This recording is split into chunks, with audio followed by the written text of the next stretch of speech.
ঢাকা ছাড়া 64 জেলা ভ্রমণের আজকে যাচ্ছি আমার 14তম জেলা সিরাজগঞ্জে যাচ্ছি। এখন আছি এলাকাটার নাম হচ্ছে কাশিঘাটা। এখান থেকে আমাকে বাসে ধরতে হবে।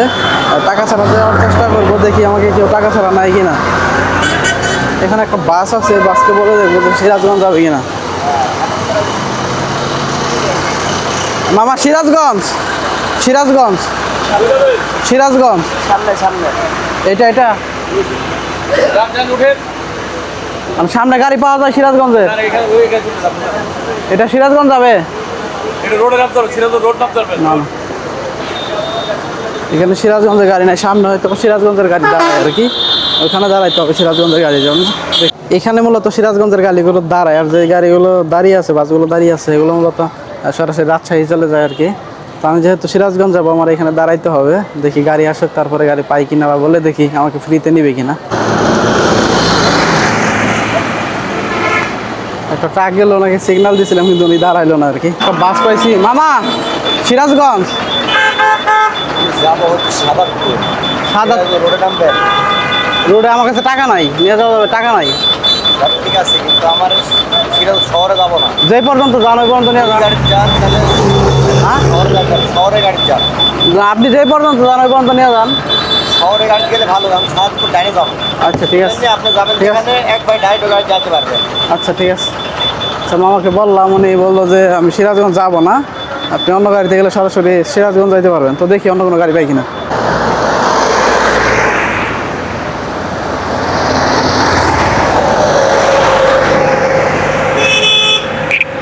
অনেকগুলা ট্রাককে সিগন্যাল দিলাম কিন্তু একটাও দাঁড়াইলো, দেখা যাক না। টোল প্লাজা দিন যাবো। টোল প্লাজা কত দূর এখান থেকে? দেখা যাচ্ছে এখানে। ও আচ্ছা ঠিক আছে। একটা ভাই মোটর সাইকেল নিয়ে যাচ্ছিল, ওনাদের বললাম যে নিয়ে যাওয়া যাবে কিনা। উনি বললো যে টোল প্লাজা পর্যন্ত যাবেন, মানে সামনে যাবে আর কি, টোল প্লাজা পর্যন্ত যাবে। মোটামুটি আকারে সিরাজগঞ্জের কোনো বাস পাইতেছি না। অনেকগুলো ট্রাককে সিগন্যাল দিলাম, ওনারাও দাঁড়াইতেছে না। আর সিরাজগঞ্জের বাস আসলে ওনাদেরকে বলতে পারবো, কিন্তু বাসই আসতেছে না। মামু একটু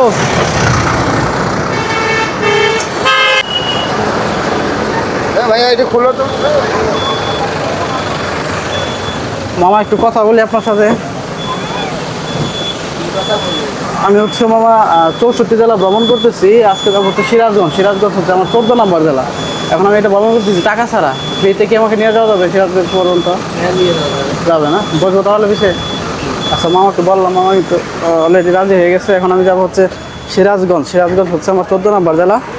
সিরাজগঞ্জ গিয়ে আপনাদের সাথে দেখা হবে। প্রায় আধা ঘন্টার মতো দাঁড়াইছিলাম, কোনো গাড়ি পাইনি। অনেকগুলো ট্রাকরে সিগন্যাল দিছি, অনেকে পিক আপ সিগন্যাল দিছি, কেউ দাঁড়ায় নাই। এতক্ষণ সিরাজগঞ্জের গাড়িও আসে নাই, মাত্র একটা সিরাজগঞ্জের গাড়ি আসছে। ওনাকে বললাম, উনি নিয়ে যেতেছে। এই বাসে করে যাচ্ছিলাম, যাইতে যাইতে মানে মাঝপথ আসার পরে কিন্তু আমাদের চাকাটা ব্রাস্ট হয়ে গেছে একদম। ব্রাস্ট হওয়ার পরে যদিও গাড়ি কোনো ক্ষয়ক্ষতি হয়নি বা কোনো যাত্রীও ব্যথা পায়নি আর কি। বাসের মতো ছিল, আমরা ছিলাম বাসের ভিতরে ছিলাম। চাকাটা ব্রাস্ট হয়ে গেছে। এখন চাকাটা ঠিক করার পর আমরা আবার চলে যাব সেই সিরাজগঞ্জের উদ্দেশ্যে। আমি এখন আছি সিরাজগঞ্জে, এই জায়গাতে আছি। এই জায়গাটার নাম কি মামা? জায়গাটার নাম কি? সিরাজগঞ্জ সিরাজগঞ্জ রোড গোল চত্বরে আছে। এখন আমি যাচ্ছি হচ্ছে টাঙ্গাইল বাস টার্মিনাল, ওইখানে যাচ্ছি। আপনার মূলত সিরাজগঞ্জ শহরটা ওইদিকে অবস্থিত। আমি যেহেতু সিরাজগঞ্জে কোনো হোস্ট পাই নাই, তাই তার কারণে আজকে সিরাজগঞ্জে থাকবো না, আর মেন শহরেও যাবো না সিরাজগঞ্জের। এখন আমি এখান থেকে চলে যাবো টাঙ্গাইলে, কারণ টাঙ্গাইলে আমার হোস্ট আছে বা আত্মীয় বাড়ি আছে। আমি টাঙ্গাইলে গিয়ে আজকে থাকবো। তো যেহেতু আমি সিরাজগঞ্জ আজকে থাকতেছি না হোস্ট না পাওয়ার কারণে, সেই ক্ষেত্রে এখনই সিরাজগঞ্জ থেকে চলে যাব। সিরাজগঞ্জের ভিডিওটা এখানে শেষ করতেছি। সকালে ভালো থাকবেন, সুস্থ থাকবেন, আল্লাহ হাফেজ।